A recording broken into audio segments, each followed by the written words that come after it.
Now, the last thing I want to talk about in this chapter is going to be circuits, and more specifically series versus parallel. But bear in mind, for any circuit, we need to have a closed path. And what we might have is we might have a power source like a battery, and electrons are going to flow, and we can go through some load and come back to our voltage source. We do need to close this switch right here, and that's going to allow current to flow. If we don't have a complete circuit, or if we don't have a complete path, then the electrons can't do their flowing. You can kind of think of this a little bit like water, where we could have a pump, and we're going to have some water lines, kind of like wires, if you will. They can turn a turbine or something like that, and we could even have something like a switch, like a valve. If that valve is closed, then water is not going to flow, and if that valve is open, then water can flow, just like electrons can do their flowing over here. Bear in mind, it still needs to come back to the pump. If there's a leak or something like that, then the water wouldn't be able to do the flowing. The same is true for the electrons. So we need to have a complete path.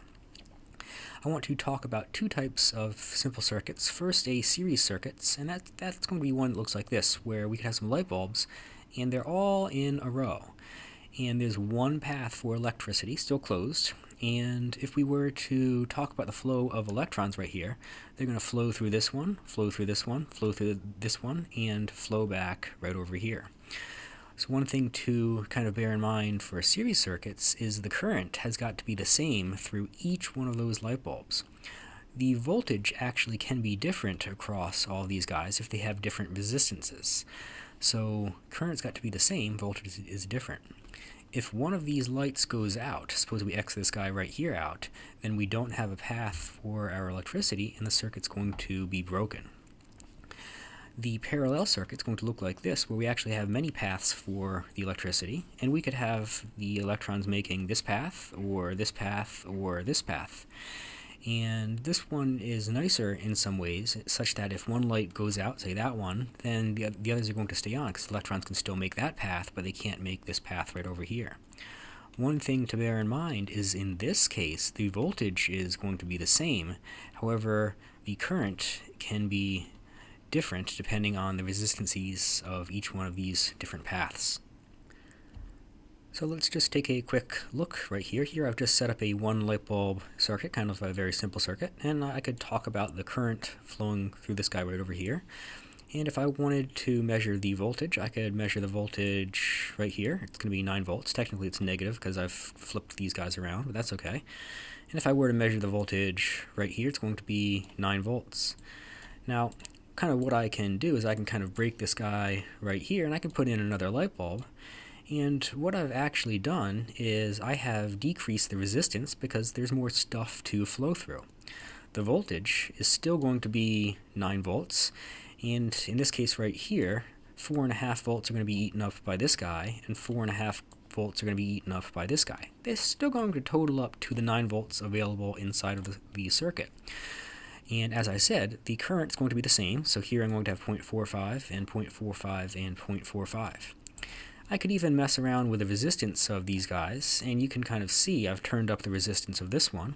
I've turned up the resistance, so current's going to go down. There's more resistance, and there's still 9 volts available to the circuit, but now this one's going to get about 7 volts, and this one's going to get about 2 volts. So these guys still add up to the 9 volts that are available. So the voltage can be different. The current has still got to be the same.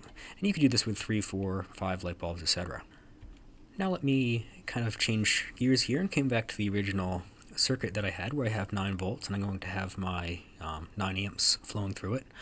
And what I'm going to now do is I'm going to hook this guy up in parallel. So I'm going to take this guy and hook it up to this light bulb, and take this guy and hook it up to this light bulb. And what we can kind of see is it looks like the current has actually gone up.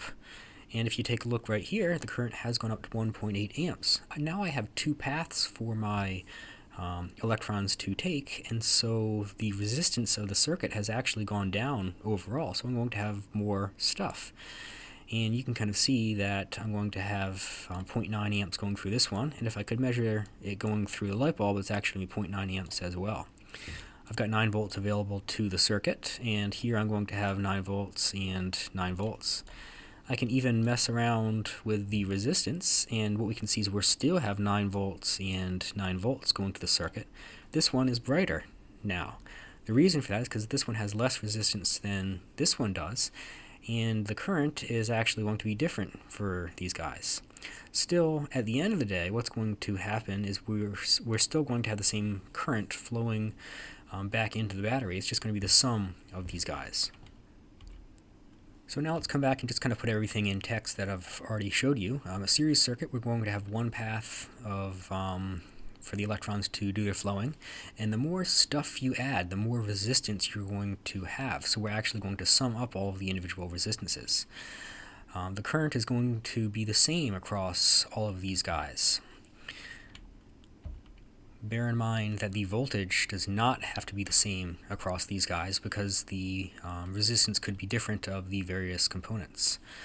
So the voltage is actually going to drop kind of correspondingly. And if this guy had a different resistance than this one than that one, then the voltage drop is going to be different across these guys. For example, suppose, just for the sake of an argument, that I had 12 volts available to my circuit. This one might take up 2 volts, this one might take up 8 volts, and this one would then have to take up the remaining 2 volts. This is going to lead to different brightnesses of the light bulbs.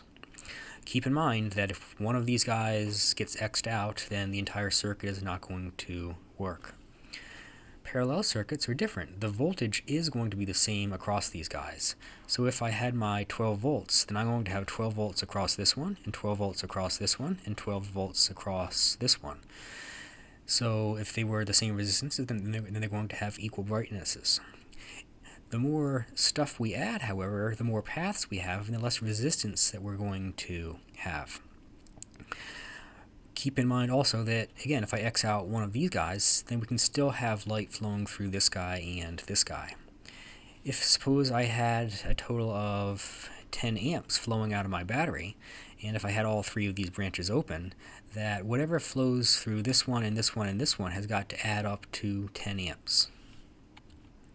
Kind of as you saw with my simulation, one feature of parallel circuits is the more branches we add, the more paths we give, the overall resistance of the circuit is going to decrease. You can kind of think of water flowing through the pipe. The more pipes you have, the more branches it has, and the less resistance is going to be overall. And this is going to be very important when we talk about breaking fuses and stuff like that. Bear in mind that breaking one path does not affect the other paths. In parallel circuits, where the current is always going to take the path of least resistance. Suppose, for example, I had a 60-watt light bulb and a 120-watt light bulb. Something that we probably know is this guy right here is going to be brighter. And if I hooked these guys up to just a wall outlet, then what's going to happen? Well, what we could do is we could use our good friend P is equal to V squared over R, and I'll leave that as an exercise to you to figure out the resistance of the 200-watt guy, or the resistance of the 60-watt guy is going to be 200 ohms, and the resistance of the 120-watt guy is going to be 100 ohms. Which one is current going to flow through more? Current's going to flow through more of this guy than it's going to flow through this guy right here. Still, bear in mind at the end of the day that if I had 3 amps flowing in right here, this one might get 1 amp, and this guy might get 2 amps. At the end of the day, these guys still have to add up to the 3 amps that are available to it. Now, let's talk about house wiring. House wiring is all going to be in parallel, and that kind of makes sense because if we had a toaster and a heater and a lamp, and they were all programmed to go at 120 volts, we all want to give them 120 volts. If you plug something in and the voltage to the other ones went down, then that's kind of a bad thing. However, because houses are wired in parallel, the more stuff you plug in, the more current is going to be drawn. So more stuff means more current. And suppose we had a fuse, or better yet a breaker, of 20 amps, and we plugged in a lamp, and that lamp drawed 2 amps. So we're going to have 120 volts going to that, 120 volts going to a heater, 120 volts going to a toaster.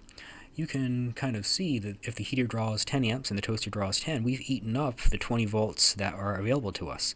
If you plug in anything else, like, I don't know, a hairdryer, then what's going to happen is we're going to trip the fuse.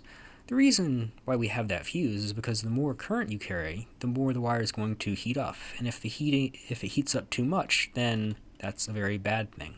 So that's why we have these things like fuses and circuit breakers. Keep in mind, this is really a problem for parallel circuits. Parallel circuits, the more stuff you have, the more current we can draw, and overloading the system is just a very, very bad thing because, well, houses are made up of wood. Now, before I talk about fuses, I do want to talk about short circuits. What happens if there's a short circuit? Suppose I just had a simple circuit where I had two batteries kind of like this, and I had a light bulb, and I had a switch, and if that switch is closed, then, sure, current can flow. But what happens if we short out that load, or we bypass that load? Suppose we just had a wire, and wires are going to have very little resistance that bypasses this. Well, current's going to take the path of least resistance. The current's going to flow through this. It's not going to flow through the intended load. So it has shorted out the load, and we're going to have lots of current flowing very rapidly. And if you've ever done that, then you're going to feel this sucker get really hot. And what's going to happen is the wires are going to heat up, and as you can probably guess, this isn't the best thing in the world. So we have these things called safety fuses, or better yet, circuit breakers in houses nowadays. And essentially what we do is we put in a wire that is intended to melt. So if we had a lamp socket like this, and we knew kind of the gauges of the wires going into it, and we knew where these guys are going to melt at, we just put in a wire that is intended to melt, and this is a fuse, and it says, hey, if more current than 20 amps flows through the circuit, then this guy is going to intentionally melt, so that way the wires of the house are left unharmed.